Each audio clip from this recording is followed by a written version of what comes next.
Good morning! Hayaka and I were just talking about you. Is Chevra still not joining us today? Probably not. We haven't seen her either. Huh? That's such a pity. Director Farina said that we've only got a few small scenes left before wrapping up the entire thing. She even said that she'll get me into a couple scenes, so everyone will have a chance to shine in front of the camera. We were also planning on having a victory feast once we're all finished filming. You can join us, right? If only Chevros was here. I still haven't taken a photo with her. I'm afraid that can't be helped. Those special patrol folks are like phantoms when they've got a case on their hands. But to be honest, I'm even more concerned by what I read in the Steambird earlier this morning. It said that the killer in the murder case was none other than the author of the Two Musketeers. Oh yeah, I heard about that too. He came forward and confessed his crimes, but gave no explanation as to why he pulled the trigger. We didn't know about this case at all when we joined the film. Is it going to affect the reception of our work? From a pure publicity standpoint, this will draw a lot more attention to our film. I have to say, though, that no director can be perfectly comfortable with garnering attention through means other than artistic skill. To be fair, I feel like that ship sailed the moment you allowed yourself to be named as the director on our posters. It's not my fault that I'm super popular. What was that saying again? My popularity has, sunk to an all-time low? spread to the four corners of Tibet.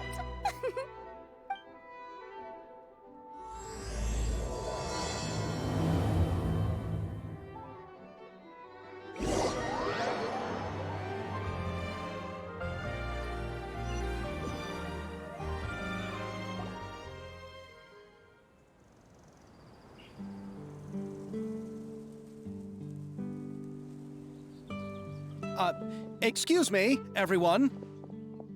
Xavier! Feels like it's been ages since we last saw you. I've been talking non-stop with the Film Association, and I'm absolutely swamped trying to coordinate the film's marketing. So forgive me for not being around more often, but please believe me when I say that I will make sure everyone's hard work gets the exposure it deserves. Oh, seems like you've been fighting your own battles. Yes, that's one way to put it. Oh, and before we begin the final round of filming, please allow me to finally introduce you to the original investor of our film, Mr. Morris. A pleasure to meet you all. Yes, glad to make your acquaintance, Mr. Morris. We've heard about the issues you've encountered with your financial situation, and genuinely hope that things have taken a turn for the better. Oh, well, the situation has indeed improved somewhat. Don't worry, Mr. Morris. Accidents and last-minute challenges happen all the time. There's no need to blame yourself over it. The good news is that we're almost done filming now, and I would even say that this is the best story I've ever seen. Is that so? I say that's great news. All right, now that we've gotten all the pleasantries out of the way, let's get this show on the road. We'll mostly be filming typical people and scenery from the streets today to improve the sense of environmental ambiance in some parts of the film. Oh, and there'll be a cameo for Mr. Kamisato and Miss Yoimiya as well.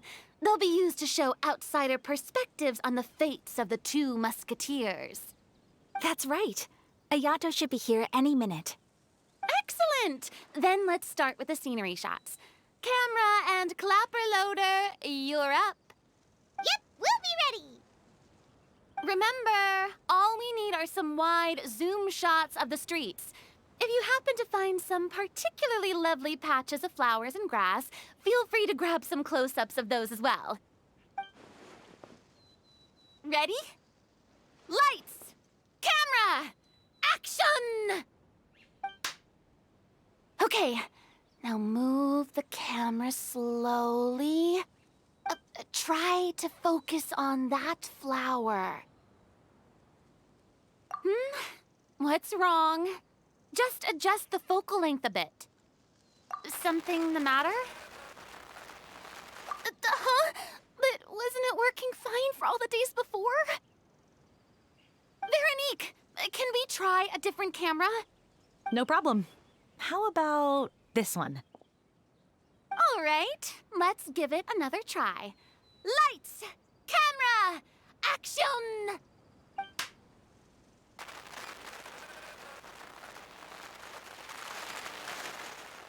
Don't tell me.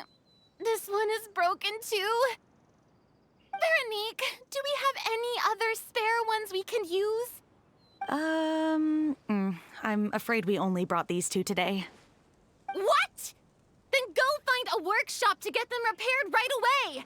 Oh, and you too, Bono. Go find our spare camera in the warehouse and bring it back to the set. On it. Greetings, everyone. My apologies for the delay. Is something the matter, Ayaka? It seems like there are some issues with the filming equipment today. We're stuck for the moment. I see. Well, let's not just stand here twiddling our thumbs. Actors, to the makeup booth. We'll start on the next scene as soon as we get a working camera. The people at the workshop told me that the part which holds the lens in place seemed to have fallen off. That's super strange. It was perfectly fine just yesterday. Well, no time to dwell on that now. Let's get back to filming. Ahem! Quiet on set! Places, everyone! Lights! Camera! Action! By the way, have you heard about that recent murder case? Yes, I have. It seems that they've caused quite the commotion in the city. I heard that the chief of the guards is so mad about not catching the culprit that he's about to explode. Oh? I find that quite hard to imagine, considering how he already looks most days. Director, we have a problem. Oh, we're in the middle of a take! Couldn't you wait until we wrapped up this scene? No, Director, our film, all the finalized film that we've been keeping in the case has disappeared. Oh, wait, well, what did you say? Mr. Bono, please take me to where the film was kept right away. I'm coming too. No, Yoimiya, you have to stay here. Oh. Okay, listen up. Everyone who's not working on this current scene can go with Bono to look for the film. Everyone else, stay put and wrap up the scene. Unbelievable. How could all these problems happen in just one day? We're back. How did it go? Did you find the film? We found it in the sewers. Huh? In the sewers? Is the film still okay? We discovered it just in time, so we should still be able to salvage it. The others are checking now to see if we lost any specific scenes. Oh, you scared me for a moment there. I nearly thought we had lost everything. I really don't want to experience that feeling of despair again. Okay, but who could have stolen the film and dumped it there? Could it be, some competitors working on other films? But if they wanted to harass us, why wait until the last day? Okay, we don't have time to really look into it right now. Let's strike while the iron is still hot and wrap this thing up once and for all. Yeah, let's finish it.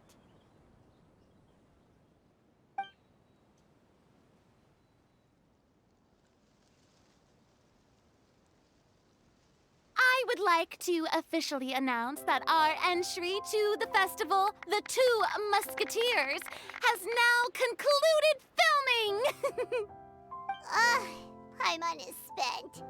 It's so late already. Even though the filming process proved to be extremely challenging, everyone provided valuable and unique contributions to the final product. Thank you all for your dedication and support. And just like Director Farina, I would also like to extend my most heartfelt thanks to all of you. Really, you've all helped me so much. All right, let's save the awards speech for later and hopefully also get some rehearsals in before the real thing. Anyway, now it's time to party! Let's all make our way to the beach and have a celebration feast so loud and fun that even the blubber beast will want in. Party, party! Paimon wants to party!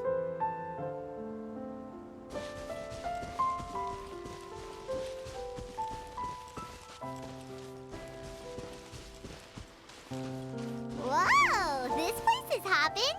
Everyone's finally getting to relax after wrapping up the film. Let's go chat with someone. Have you ever seen a fireworks show, Mr. Morris? It's pretty amazing. I'm afraid I haven't, but I'll take your word for it.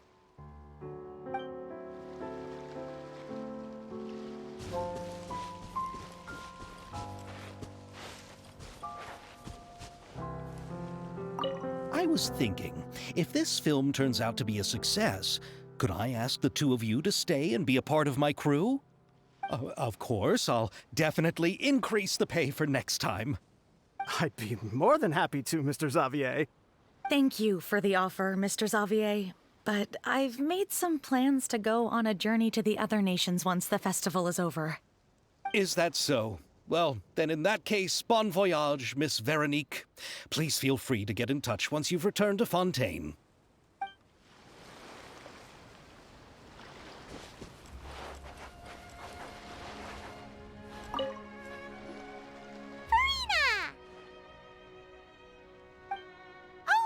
My darling clapper loader and camera operator, you've both worked really hard.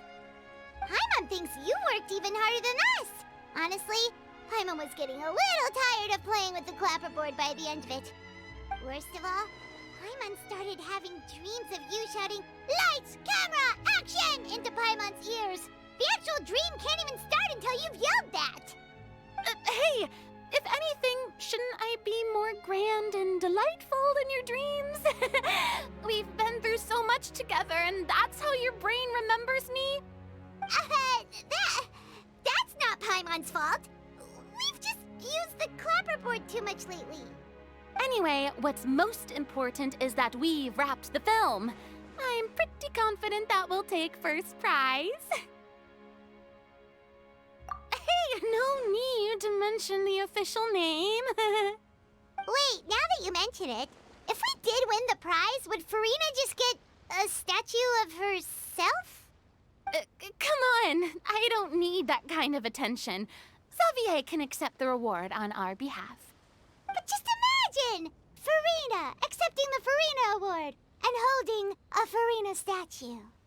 I'm going back to my dessert now.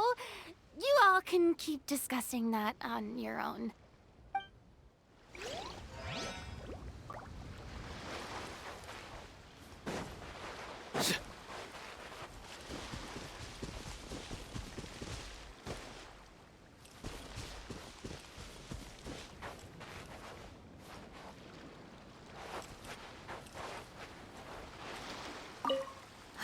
This is turning out to be quite the party.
Everything went rather smoothly. Thank you for your concern. Ayato told me that we've already confirmed the dates for some Inazuma Fontaine cultural exchange events. So the next time we visit, we'll be doing so in our capacities as the representatives of the Yashiro Commission. Oh, that's great! Then maybe Paimon will be able to find Fontaine detective novels in Inazuma from now on! Oh, wait. Wouldn't Yai Miko get upset if that happens? That would be stealing some of her business. You've got a point. She's always complaining that light novels have become bland and too predictable after all. The cultural exchange won't only feature literatures of both nations, of course. We have also made plans for cross-cultural engagements in the fields of gourmet cuisine, toy making, and artisan craftsmanship. Whoa! Paimon's getting super excited now! When the time comes, be sure to visit and participate in all the events.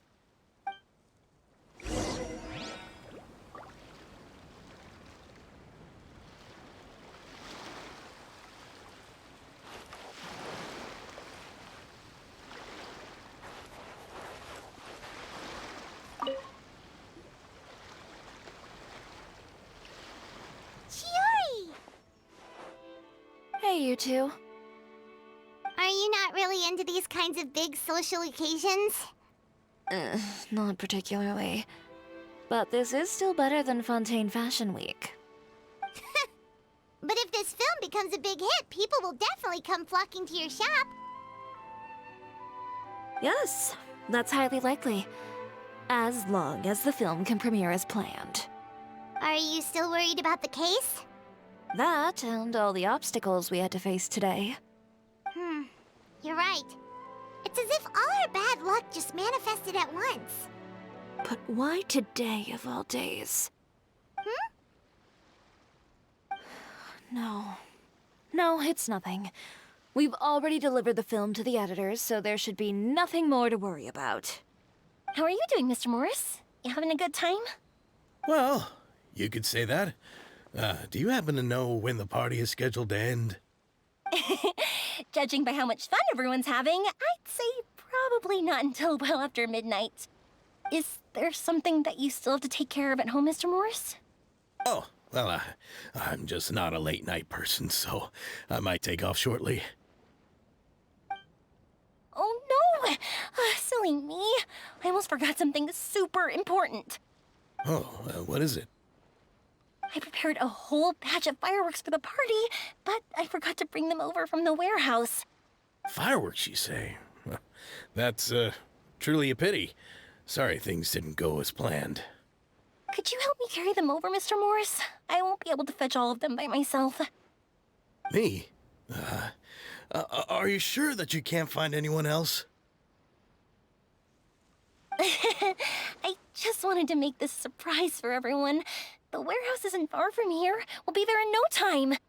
Pretty please, Mr. Morris. These are some of the best fireworks I've ever made. So I also want you to see them before you leave. They're stunning. I promise that they'll be a once-in-a-lifetime experience that you'll never forget. But... It's okay. Just come with me. If we're sneaky enough, nobody else will see us leaving. All right. The warehouse is right over here. I moved the fireworks there in advance, so it shouldn't be too much work bringing them back. It's still a ways away from the party. Sorry about that, Mr. Morris. It's probably because I'm used to carrying fireworks all the time, so it doesn't feel like a lot of work to me.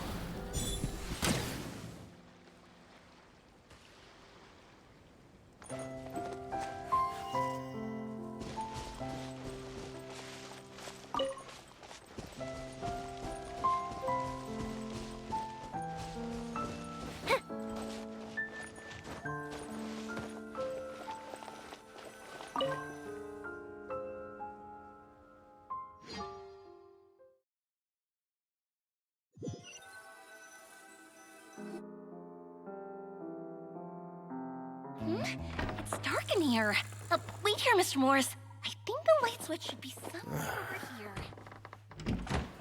Why did I have to get roped into this? What was was that?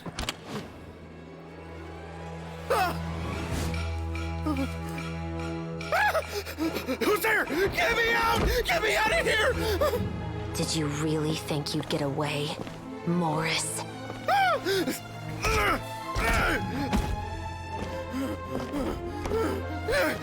You've got the wrong guy. It wasn't me. I'm not the killer. You know, Eliza died a far more heroic death than this. She fought your assassin to the end, to save the children she had hidden beneath the floorboards.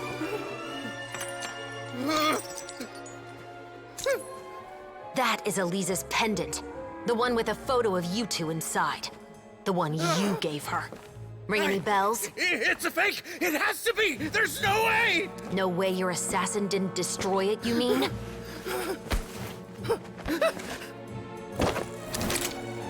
Did you ever love her, Morris? Or was killing her always the plan? No, please. Listen to me. I told Eliza to keep us a secret. I paid her plenty for her silence. I never thought she'd keep the child. Everything was gonna come out, and I had no choice. She'd force my hand. No! I'm begging you. I have money. Just name your price, please. You can keep your Mora, and you can go to hell.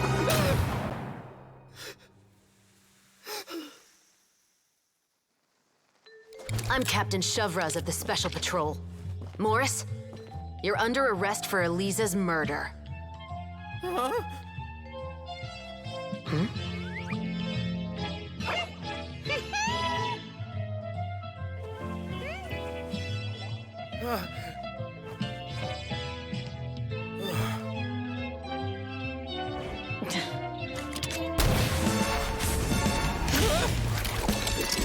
You're under arrest too, prop manager Veronique.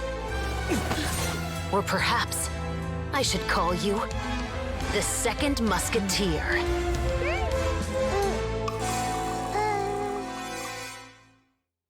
Wait, what's going on? This wasn't in the script. Drop the gun, Veronique. Why? Why would you keep me from exacting revenge on this heartless monster? Drop your weapon. This is my final warning.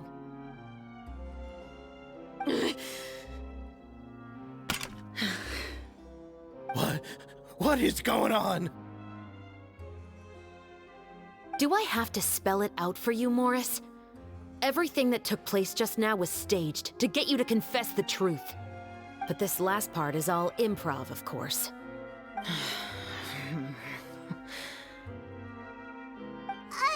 Shivers, you told us you wanted us to help you stage a play. You never said anything about the Second Musketeer.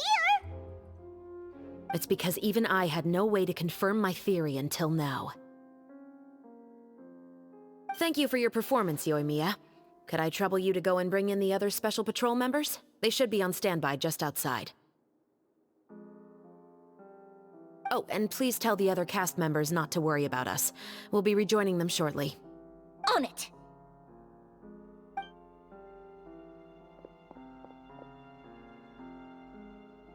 So what do you think, Morris?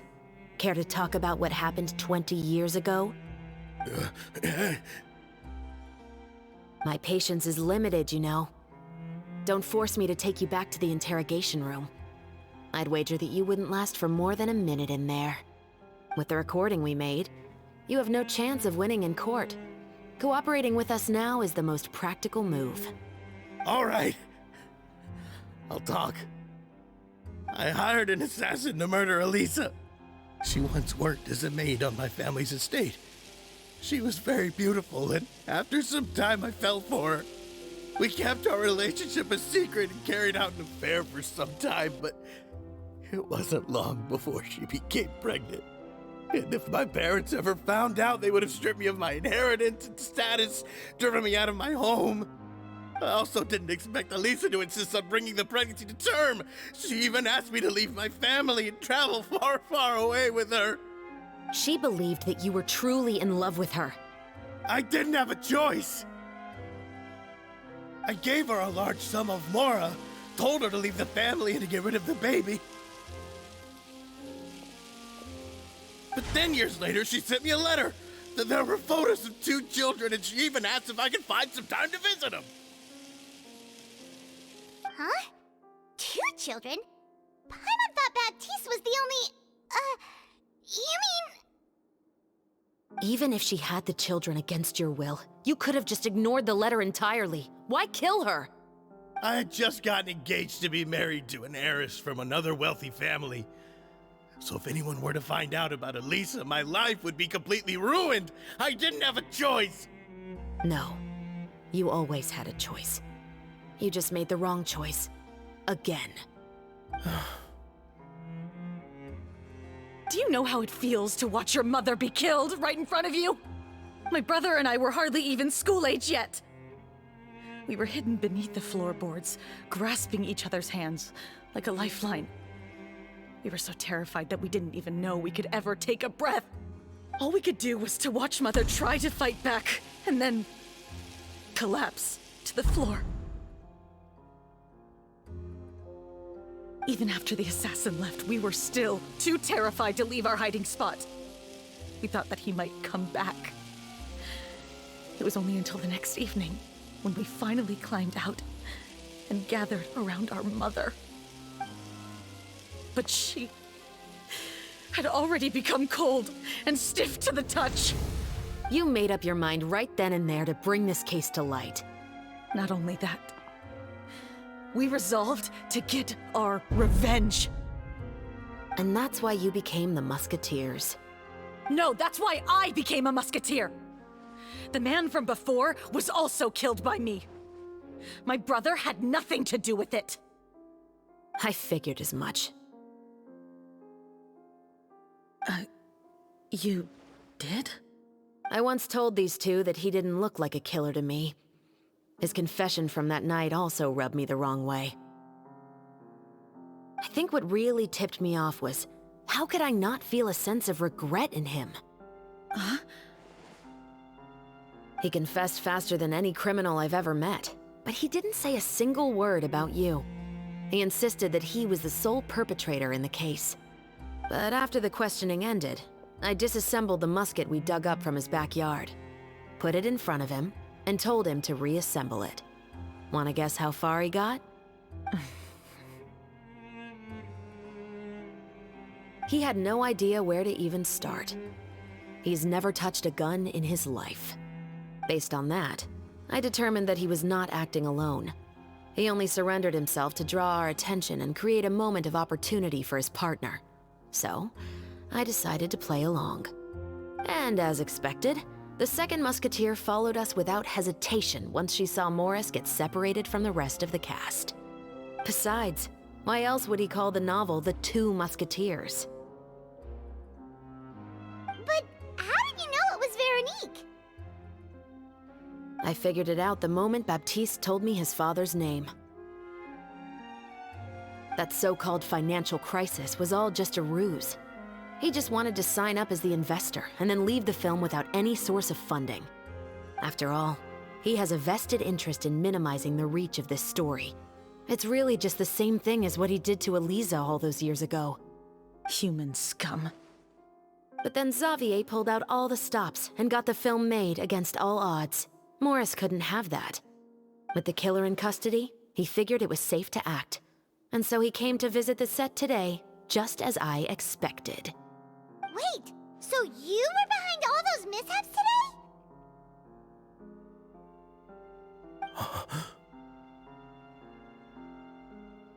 As for the identity of the second musketeer, I assumed they'd probably stay close to Morris and look for an opening. And if they already knew that Morris was the film's investor, then that narrowed the list of potential suspects as well. Furthermore, being the props manager would allow the culprit to avoid scrutiny by purchasing mechanical parts in the name of the crew. With that hypothesis in mind, I went back to check Baptiste's orphanage adoption records. Guess whose name I saw on the same page, just a few lines from his. My brother. He trusted you. As in, he trusted me to perform the deed on his behalf? He trusted you to stand on the side of justice. I am. I thought you could do it as well. Oh, the look on your face when you told him to go to hell. I really thought you'd put a bullet in his brain. You know what he has done. Are you telling me that you'd rather see him spend the rest of his life living like a king in the fortress of Meripede? I will never be able to forget the feeling of my mother's cold, lifeless hands. And you would call this ending fair? Is this what you call justice? I won't lie, Veronique. I did hesitate when your brother first told me about the truth. I wondered. I agonized over whether I should really put a bullet in his head. So why don't you? Because that should never be how justice is carried out in this world. Perhaps, to you, justice is simply reciprocated. An eye for an eye, and a life for a life. But everyone has their own understanding of justice. If everyone were to pursue their own definition of it, there would be no more order in this world. Today, you'll kill Morris, and tomorrow, his children may come for you. The world cannot render judgments based on a desire for revenge. That will only lead to a cycle of revenge, as well as the destruction of order and civilized society. Fontaine is founded on a set of laws and a standardized code of justice. That is why we are the nation of justice. But with all that said, I will promise you this. Morris will not lead a cushy life in the fortress of Meripede. Chevreuse, the rest of the Special Patrol is here. Thank you so much, Yoimiya. Letelier, Terena, please take them away.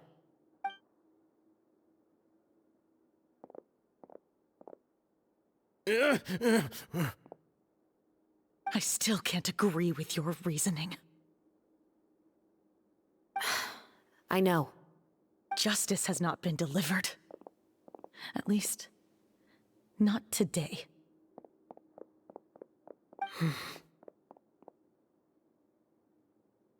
Chevreuse. Let's go. We should give an explanation to the crew.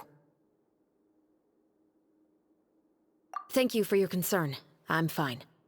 I'm just thinking about the things in life that have driven people to take justice into their own hands.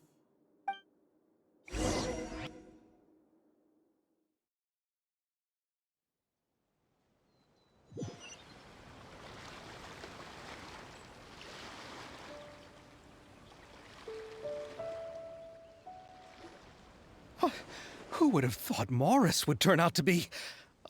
I'm at a loss of words. How could he have done something like this? I'm just glad that you're all safe and sound. Who knew that such a labyrinth of cases would be behind this story? Well, what should we do now? We have a finished film, of course, but should we still go ahead with the premiere? What do you mean? Shouldn't you be even more motivated to spread the word now that you've learned the truth? Chiori is right. I'd also like more people to see this story for themselves. But the real ending of the story seems to have deviated somewhat from the one in the script. Is that still acceptable to you, Miss Chevreuse? The call is yours. We still have time to reshoot an ending if that's what you'd like. No, it's fine as is. I like what we have for the catharsis. Romanticism is what gives works of art their appeal. Fiction is able to explore means of restitution that could never work in real life. Just like the real world, the world of stories also has its own set of rules and justice. These different possibilities are what initially drew me to reading in the first place. Sounds good to me. I support your decision. What about Veronique? Will she be okay? She will soon face her judgment alongside her brother and Morris. If I had to guess, they'll probably all be sent to the fortress of Meripede. I'll make sure to give Risley a heads up about it. Oh, you mean that kind of heads up? Exactly. Ahem. All right, then the matter's settled. Now that everything's been taken care of, there's no reason for us to keep looking all gloomy and grumpy. Let's get back to the feast and enjoy each other's company. We'll be starting the post-production process tomorrow. You should join us, Chevreuse. You missed the first few hours of the party, didn't you? All right. Count me in. Then I'll wait for you over there. There's still some good news that I'd like to share with Chevras. Traveler, Paimon, could you wait for me by the sea after the party ends? I'd like to go on a brief walk with the two of you. Thank you very much.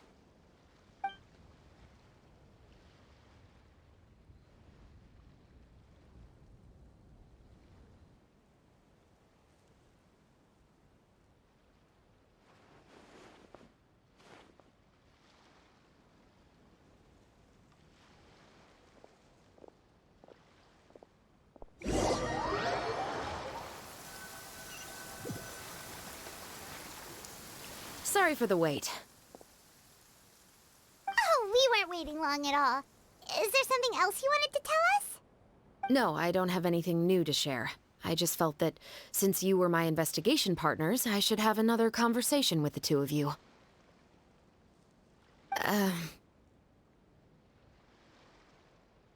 Traveler, how would you have responded to Baptiste's request if you were in my shoes?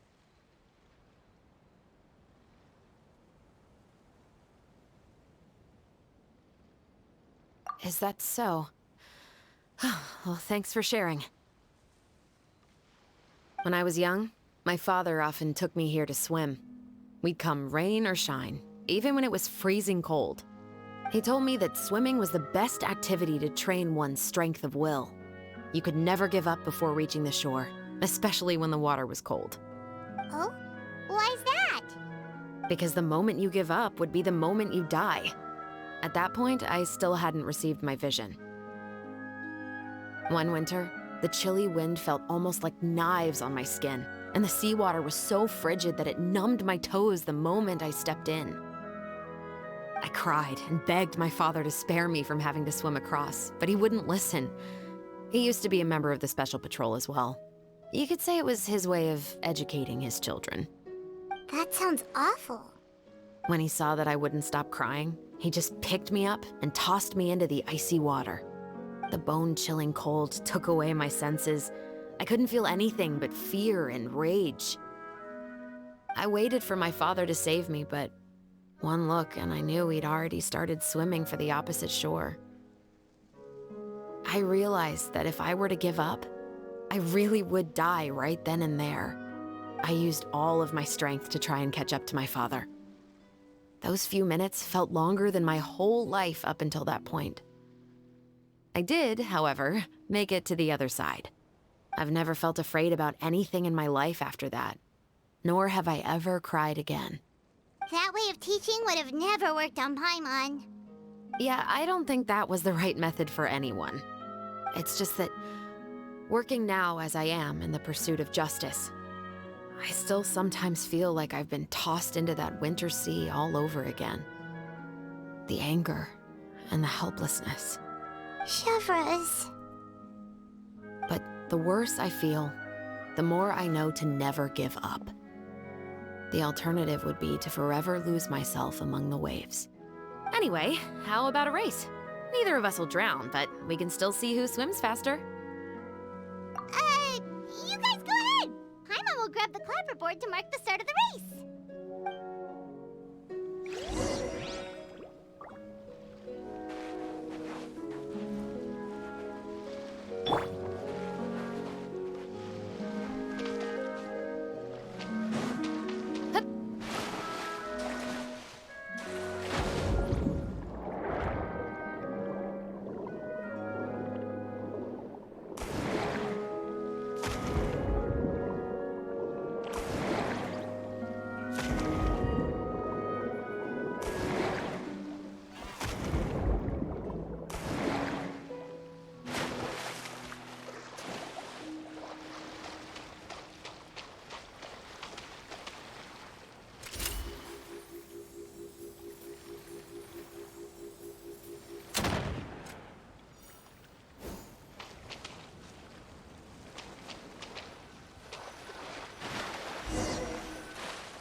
Oh, that felt good. You were so fast in the water, Chevres. You were swimming even faster than Paimon can fly. So, about the Special Patrol, did you join because of your dad?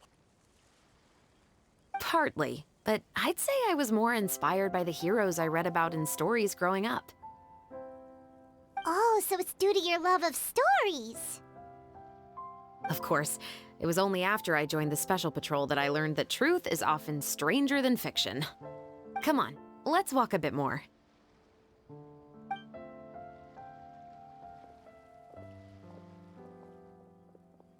To be honest, I do sometimes question whether the decisions I make are the right ones.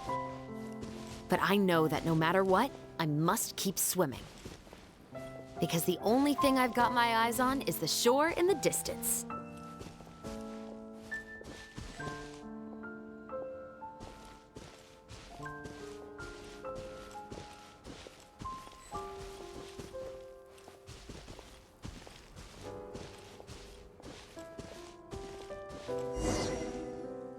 Thank you for coming on this walk with me.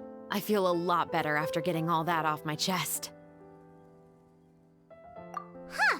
We're nearly back at Baptiste's house. Huh, you're right. I didn't realize we were so close.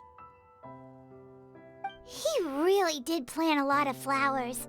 It's just like how he described it in the story. Huh? Wait. Paimon, Traveler, look! The rainbow roses in the garden. They're in full bloom now.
Luck.